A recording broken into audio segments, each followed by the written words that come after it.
Hey everyone, how's it going? I'm a Total Dork, and today we're going to be counting down the top 10 worst weapons in zombies. Stick around because we're starting right now. When it comes to zombies, something I always pay attention to in each game is the weapon sandbox and overall balance. It's not a part of the game people tend to pay attention to. Most people are thinking about the map design, the Easter eggs, new perks, and all that jazz. That's all well and good, but one of the most important parts of any game is the weapon sandbox. It can make or break the entire game, because if the weapon sandbox is bad, then the game is going to get dull because you're using the same guns from game to game, or the difficulty is going to be skewed due to the guns being either overpowered or underpowered. So with Black Ops Cold War coming out soon, I thought we'd take a look back at some of the worst weapons throughout zombies. The way I'm structuring this list is based on how each weapon fits into the metagame. It would be really easy to point out the weapons with a low damage profile and throw them onto a list, but that isn't really what we think about when talking about bad guns. For this list, I'm looking for the weapons that don't have a niche or a purpose in the metagame, and other weapons that just make you ask, why? For example, a weapon like the M14 isn't a traditionally good weapon, but it serves a purpose. The M14 is there to get you through the early rounds of your game, and that is its purpose in the metagame, so you won't see any weapons like that on the list. And you also won't see any weapons like the ballistic knife or the crossbow on the list. Sure, they're not powerful weapons per se, but they're not trying to be a powerful weapon. Weapons like that fit into a support role, and it's useful in that context. The weapons on this list? They aren't really useful in any context. Starting out number 10, we have the Pharaoh from Black Ops 3. I don't think many people watching would expect this gun to be on the list, but it fully deserves it. The Pharaoh is a 4-round burst SMG with not a lot of ammo and low damage. We're already off to a bad start. A low damage weapon without a huge ammo supply is a recipe for disaster, and will be a running theme throughout this list. There are a handful of maps where the Pharaoh is a wall buy, which helps it a little bit but not all that much. The Pharaoh doesn't have enough ammo and damage output to get past round 6. I feel like I could just leave this one here and it would be a valid argument for the number 10 spot. And if you're going to say it would have enough ammo to get through the round if I was going for headshots, you could just leave the video right now. If you have to go for headshots on round 6 to make a weapon useful, then that kinda says it all, doesn't it? If you're thinking this is a problem that will be solved with Pack-a-Punch, then you're wrong. The Pack-a-Punched Pharaoh with double tap can just barely make it past round 19. That is the maximum possible damage output without alternate ammo types. Round 19. It can get you to round 19 at its absolute best. That being said, it's maybe not entirely fair to judge this weapon off its lethality. SMGs are historically point guns. They're weapons you use in the mid-rounds to get points and help you set up quickly. And if you use the Pharaoh as a point gun, you're still going to be disappointed. The ammo problems are still present, and while you can buy ammo off the wall on some maps, it's a box exclusive on others. And are you really going to spend money buying ammo when a VMP or a CUDA can do the same job for the same price without running out of ammo each round? In the past 5 years of playing Black Ops 3, I can't recall a single time I've done that. At number 9, we have the XM53 from Black Ops 3. The XM is one of a few explosive weapons in Black Ops 3, and Black Ops 3 just happens to be one of the worst games for explosive weapons. There's a distinct lack of PhD in Black Ops 3, and that makes an explosive weapon of any kind a hard sell. The XM also has an ammo problem. Pack-a-Punch only has 22 shots, which isn't going to be enough to survive multiple rounds. And because it comes from the box, you're not going to be able to get that ammo back. Additionally, the XM can't take advantage of alternate ammo types, so there's a hard cap on this weapon's effectiveness that isn't present on any other weapon in the game. To give credit to the XM, it's a lot stronger than I remember it being. It can kill zombies up to round 30 without any problem, and the need for PhD is lessened due to a relatively small blast radius. And the ammo problem can be lessened by running gobblegums like alchemical or cashback. You're also pretty mobile with this weapon, which means you can train without much of an issue. In the right environment, you can make this thing work, but a lot has to go right for this to be a viable option, and even then you're most likely better off with almost any other weapon in Black Ops 3. I say almost any other weapon because at number 8 we have the SVG, also from Black Ops 3. I feel like I'm picking on Black Ops 3 pretty early on, but this is actually the last weapon from that game. Of all the weapon classes that got buffed in Black Ops 3, snipers were among the top.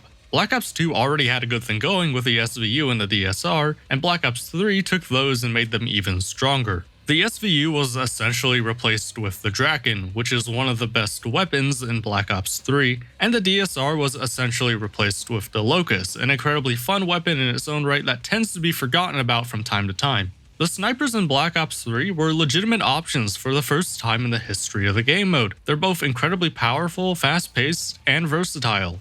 And then there's the SVG, which is seemingly in the game just as a reminder of how bad the snipers used to be. The SVG didn't seem to get any of the other buffs the other two snipers got, with the exception of a damage boost. The Unpack-a-Punched SVG with Double Tap is a one-shot to the body until round 27. Every shot is a laser that goes straight through zombies, and it makes up for what would otherwise be a lackluster ammo supply. Unfortunately, the damage is where the positives end for this gun. The SVG is extremely slow to reload and to rechamber after every shot, and reduces the player's speed to a crawl while holding it. It is a weapon that needs speed cola, double tap, and stamina up to work well, and even then it's not as fast as the other two snipers. Despite its slow nature, it should have a place in the metagame in theory, but in practice there's just no reason to ever use this weapon in place of the Locust or the Draken. Finally, moving out of Black Ops 3 into our number 7 spot, we have a weapon that I'm sure most of you would assume would be higher on the list, but I've been put in an unenviable position. I'm gonna have to defend the SMR a little bit. The SMR is one of the most talked about weapons in all of zombies, and for all the wrong reasons. It is a semi-automatic rifle with low damage, laughable accuracy, not enough ammo, and it's a box exclusive. If you were to take a serious approach to the SMR, it has no place in the metagame. But what if I told you that was its place in the metagame? Black Ops 2 is a game that likes to troll you, and the SMR is just another way the game trolls the player. The SMR is bad on purpose. It is a weapon you get out of the box and laugh at, and Treyarch knows it. It's a precision weapon that isn't precise. When double packed, it halves your ammo reserve. I know nobody watching this video has ever upgraded the SMR, but if you double pack a punch it, it halves your reserve ammo and you can't get it back. Go ahead and try it, see what happens. Its place in the metagame is to troll the player, and Treyarch fully knows it. I mean, they called it the Smiler when you pack a punch it. They knew. But even if you do take this weapon seriously, it's not the worst weapon in Black Ops 2. It can have a real function if you know what to do with it. If you pack-a-punch it exactly one time, don't do it twice because you need all that ammo, and you give it double tap, you can totally make this thing work as a headshot weapon until at least round 25. It still has low damage and its accuracy issues weren't entirely fixed, but it has enough reserve ammo to make up for it. You can also spam this weapon in a way you can't do with something like the FAL or the other semi-auto weapons in this game aside from perhaps the 5.7. If you're willing to give this weapon a lot, you can make it work. Alternatively, you can buy an AN-94 off the wall, not do anything to it, and that'll carry you to round 25 as well. The SMR is a lot like the XM53 from earlier. Sure, you can make it work, but it'll take a lot of pre-planning and you're better off with almost any other weapon in the game. Once again, I say almost any other weapon because there is a gun in Black Ops 2 that is actually worse than the SMR, but first I want to talk about what's at our number 6 spot. The Spectre. Like I said when talking about the Pharaoh, SMGs are point guns, and to be a good point gun you need to have low to medium damage and easy access to ammo. All of the SMGs in Black Ops 1 have a similar damage profile, and all of them are wall buys with the exception of the Spectre. The Spectre is the only box exclusive SMG, and because of that it doesn't work as a point gun. It has a fast fire rate, low damage, and no access to ammo because it's from the box. So you're not going to kill any zombies, which is what you want for a point gun, but once you run out of ammo, that's it. It just doesn't have the damage profile to be useful for anything else either, so there's no place for it in the metagame. Going back to Black Ops 2 for the number 5 spot, the SMR is laughed at as a bad weapon, but the Cap 40 is worse. So the Cap 40 is a fully automatic pistol with not a lot of ammo in the mag or in the reserve, an extremely fast fire rate, doesn't do a lot of damage, and it's a box exclusive weapon. I know these characteristics have applied to a lot of the guns on this list, but how am I supposed to use a weapon like this? Not having a large mag isn't the end of the world because the Cap has a pretty fast reload time, but everything else is just wrong. There's no way to use a weapon like this. The only way they could have made it work is if they made it an early round wall buy like the B23R, but when it's exclusive to the box, there's just nothing you can do with it. So I'm going to have some explaining to do for this next one.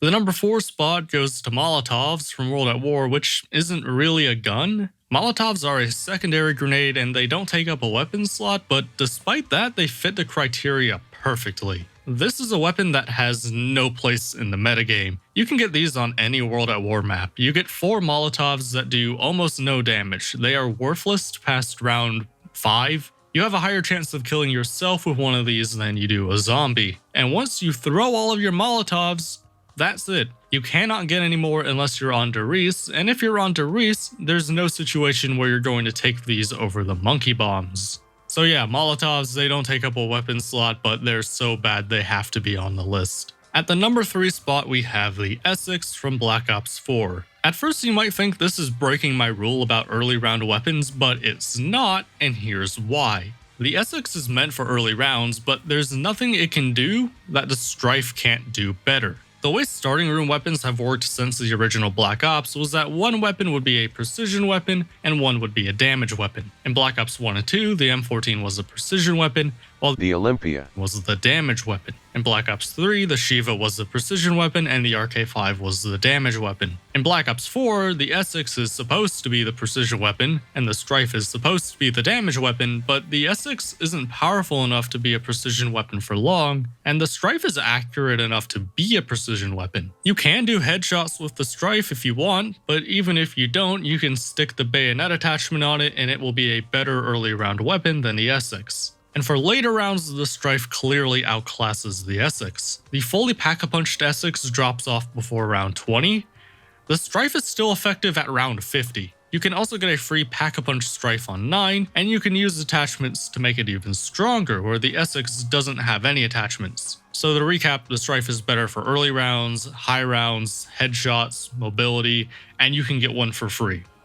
Which one are you taking? At our number 2 spot, we have the Stakeout from Black Ops 1. Shotguns in the original Black Ops are underpowered, to put it lightly, and the Stakeout is the worst of the bunch. It is a 2-shot kill in the early 20s, so if you wanted to use it as a safety weapon, if you're training and need to get a zombie out of your way, that kind of thing, that isn't going to work. The ammo isn't amazing either. You have enough to get through one round in the early 20s, which is a little more acceptable because it's a wall buy, but it still isn't great. The damage is comparable to the underbarrel attachment on the AUG, which is something people literally never use. The reason I have the Stakeout here instead of any other shotgun from the original Black Ops is because while the other shotguns aren't good, they at least have a niche. The best shotgun in Black Ops 1 is the Spaz 12, semi-automatic, a decent amount of ammo by Black Ops standards, a fast reload, and it's decently strong. The Olympia is a shotgun you can use in the early-ish rounds, and having a double-barrel shotgun automatically makes it unique. The HS-10 isn't my favorite, but having a dual-wield pack-a-punch version makes it extremely unique.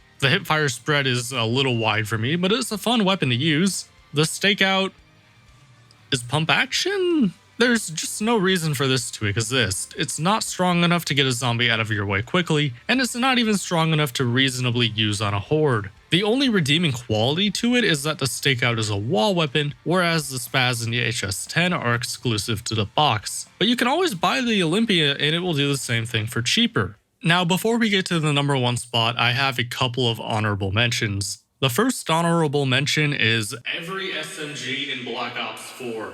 This one might get me in a little trouble, but let me explain. I've said a couple of times in this video that SMGs are point weapons, and they work as point weapons because you can fire a lot of low damage shots into a horde of zombies and get a ton of points just by hitting the zombies. But in Black Ops 4, the amount of points you can get from shooting a zombie was capped. So now, assault rifles and LMGs are just as good for getting points as SMGs. And the SMGs didn't get a damage boost to compensate for that, so you have a ton of fast-firing, low-damage weapons that can't compete with assault rifles and LMGs on a damage level, and they can't even get you more points in the early rounds. The changes made to the point system removed SMG's place in the metagame, and therefore they have to be on the list, with the exception of the Spitfire, which is actually powerful enough to compete. The second honorable mention is the Springfield from World at War. This is another weapon that seemingly breaks my rule on early round weapons, but my argument for the Springfield is that it's an objectively inferior version of the Kar 98K. The Springfield is a one-shot kill on round 1,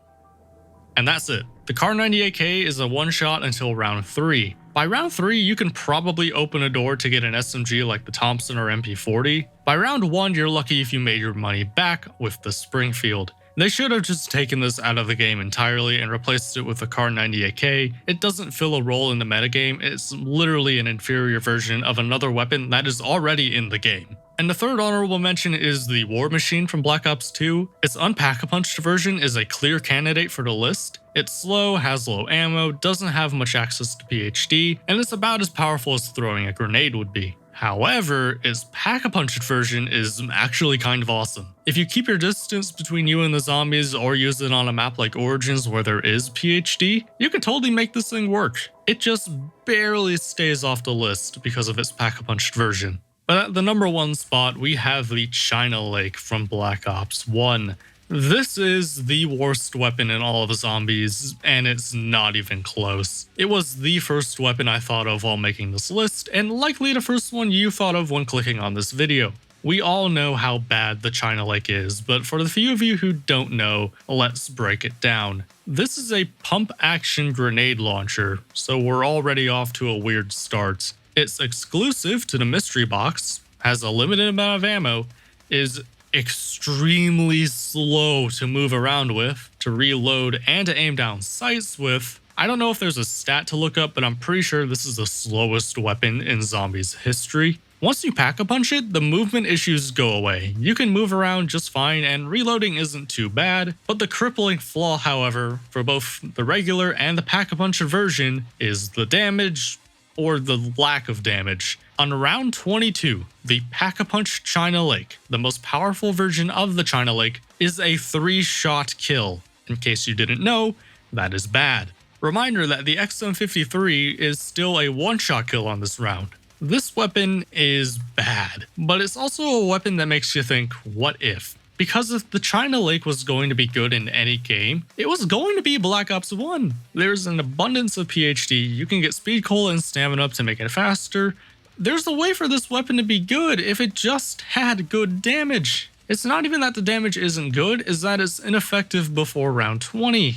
The fact that it's not usable when given the best chance it could makes it the worst weapon in all of zombies. But what do you think is the worst weapon in zombies? Leave a comment and let me know. And if you like ranking videos about zombies, I just did a whole video ranking every perk in zombies. So if you like this one, you'll definitely like that video. Thanks for watching, leave a like and subscribe if you enjoyed, and I'll see you in the next video. Take care.